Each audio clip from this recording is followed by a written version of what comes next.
Today, my topic is, what would mom do? Learning to love yourself unconditionally. So I want to start by telling you a story about how I came up with that topic.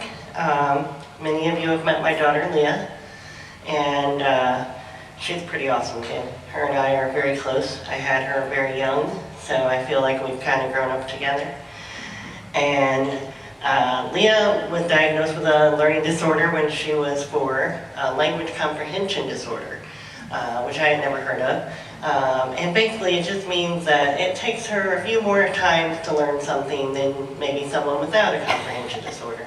It just requires a little extra work, a little extra time put in, but once she gets it, she gets it. But something that came along with this learning disorder was this doubt. At a very, very early age. Now, we got her help right away, and this kid excelled in everything she did. But every time there was a new challenge, a new thing to learn, she just immediately would give up. It was that instant give up. I can't do this is too hard. And I knew from the moment I saw this kid that she was a smart kid. She was smart, and I knew it, and I could see it in her. So every time that she didn't think she could do something, I'm over there going, yeah, you can, yes you can. We're gonna get you this help, we're gonna get you these tutors, we're gonna stay after school, I'm gonna work with you, and I would push her and I push her, and every time, without fail, she succeeded. Honor roll all through school, honor roll in college, became a teacher herself. Just an amazing kid, and she has proven time and time again that she can overcome these challenges. But still, every time a new challenge comes, she goes into that, I can't do this, I want to give up. So I've kind of gotten used to this as her mom. I kind of see it coming before it gets there.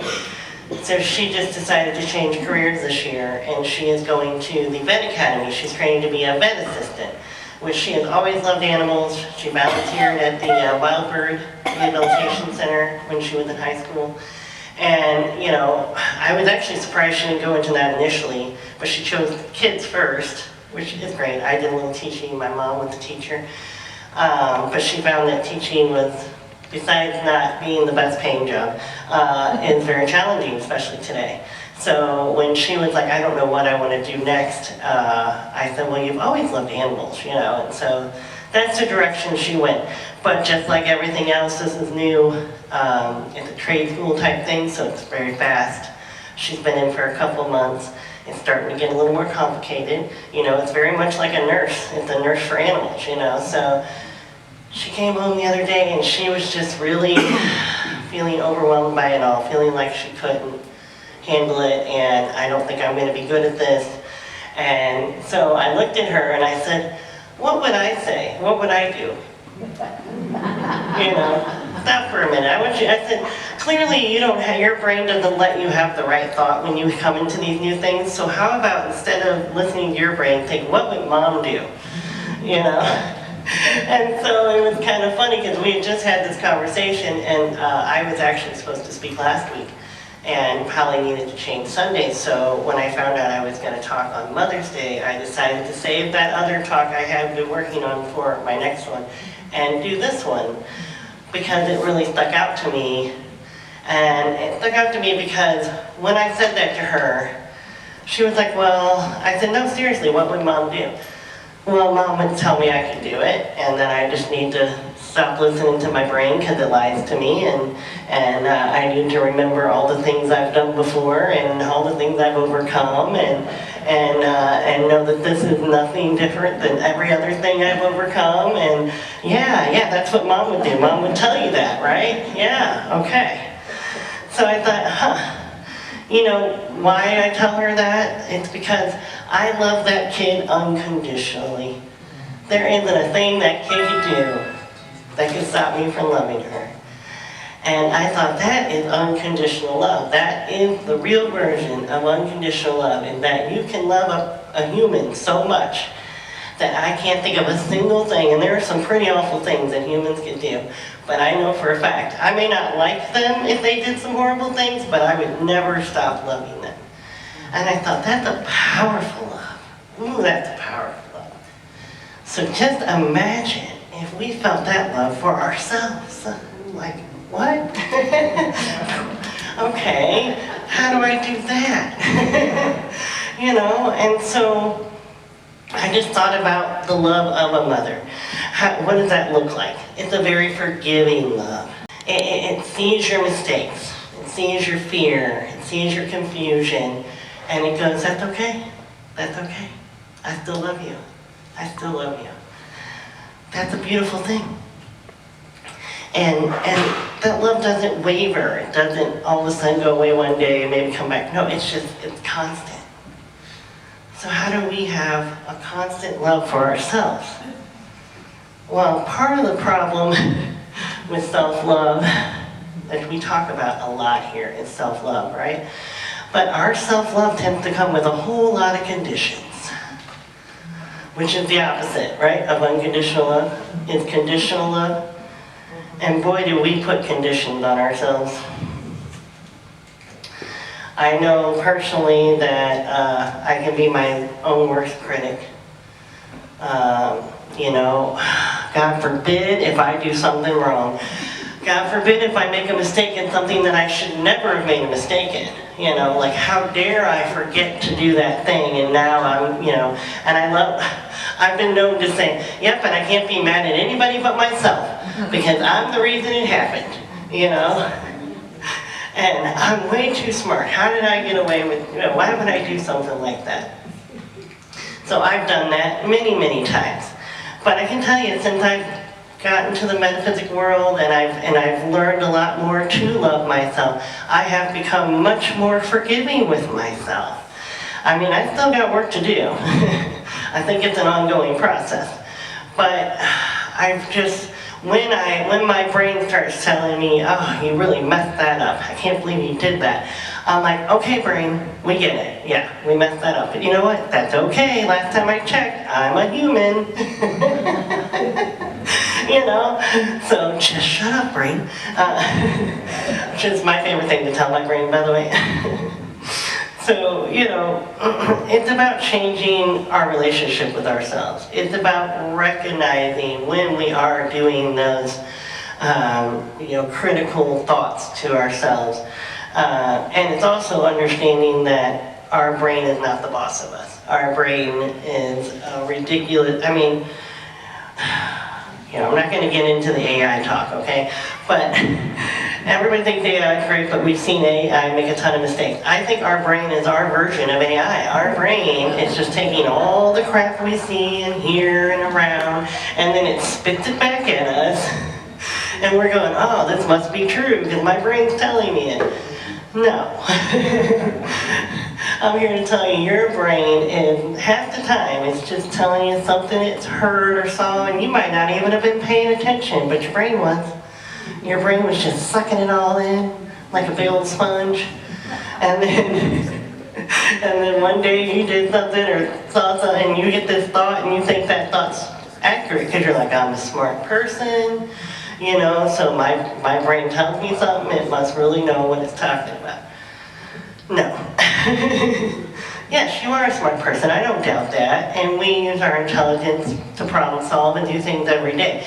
But we really got to learn how to decipher what is the good thoughts and what are the thoughts that are wrong, that are lies, and that are not serving us in any way. They're not helping us to grow or progress anything in our lives. So they need to go. And I really, truly believe the more I tell my brain, no, shut up, I'm not going to listen to this, the less I have those thoughts. It's like I'm training my brain, right? Like we train our algorithm. I don't know about you guys, but I've gotten really good with my algorithm. I hardly see any news at all. People tell me something's going on, I'm like, oh, I didn't know that. Because I'm not somebody that's got their head in the sand. Please understand, but I have made it where it's not a constant thing in my face. And I figured out how to use the algorithm for myself instead of against me. Because it is an algorithm, it can be trained, and so can your brain. I really believe that if you're constantly shutting down those negative thoughts, recognizing when you're having them and saying, nope, I'm not doing this. I know better. I know better. And guess what? I love myself enough to know better. I love myself enough to know that I am worthy, I am strong, I have courage, I have been through so many things and I will continue to go through things, but I have the strength in me to do it. And so I don't have to let these thoughts give me that doubt and that fear. And I really think that we always say it's an inside job, but it's not an easy job. It's a hard job, which takes a lot of pushing ourselves, a lot of finding ways to get that motivation. It's always easy to help other people figure out how to love themselves. Clearly I'm here trying to tell you how to love yourself. It's easy to do that. It really is. It's really hard to do it for yourself. But oh my gosh, it's a game changer. When we love ourselves unconditionally, and our life will change and our energy will vibrate at a much higher frequency. When we let go of all these conditions, all these things, I was telling my girlfriend the other day, we put these expectations on ourselves that if we have the right friends in our life, if we have the right job, if we live in the right city, if we have the nice house, if we have this laundry list of things, and if we check all them off, then we've succeeded as a human, we've had our perfect life, everything is just, that's what we gotta do. And then every time we don't check those things off, oh man, we're failing. We're failing, we're messing up, we're doing a bad job. No, we are putting such a burden on ourselves by thinking that there is any version of a human having a perfect life. It does not exist. It will not exist. So if we can let go of that expectation, we set ourselves free. We set ourselves free. I love that you talked about an anime. There is an anime I've been watching called Frieren, and it has an elf who's like 500 years old. But she acts like the biggest kid you ever met. She has this childlike energy, and it's because she's lived so long, time doesn't even affect her. She'll be like, oh, I'll see you in 10 years or so. That's not very long. And they're like, 10 years, what? And to her, 10 years is a blink of an eye, And she doesn't take anything life seriously because she's already seen how all these things happen. So she's just like, there's nothing that I can't handle, so why am I worrying about it?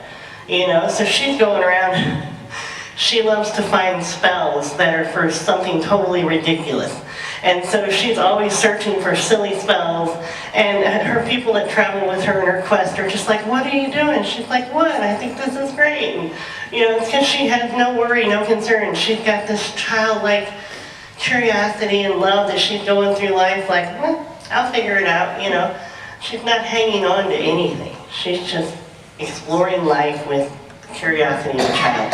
So I actually, recently my kids got me a sticker, and so I have a little peekaboo sticker of her on the back of my window. And I said I like that because when I'm getting overwhelmed with my crazy busy life, I look at her and I start thinking, oh, be like Frieren. Let it go. I'm going to identify as Frieren today, and I'm going to pretend like time doesn't matter, and I'm just going to live life like that curious child. And so it's funny how in little things like anime and areas you can find this inspiration.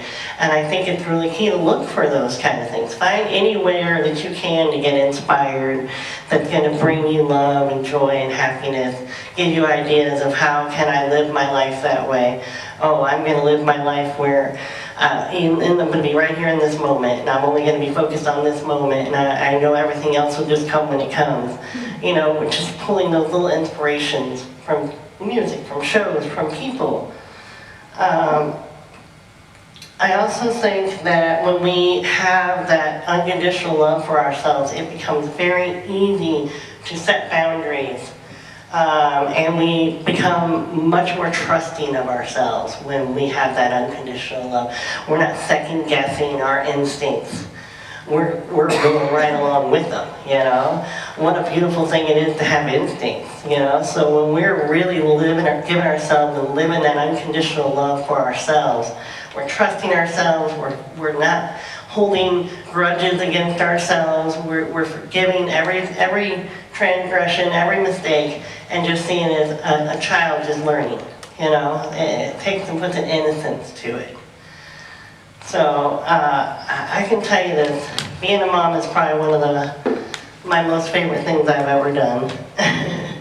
And I love seeing my children grow and become these amazing people with these big hearts that love other people too. And that's all I need from them. I don't need them to be successful and have a big house or do all these things. I just know that I did go with their hearts. I know that they have a heart for others and being kind. And now I'm trying to teach them how to use that on themselves.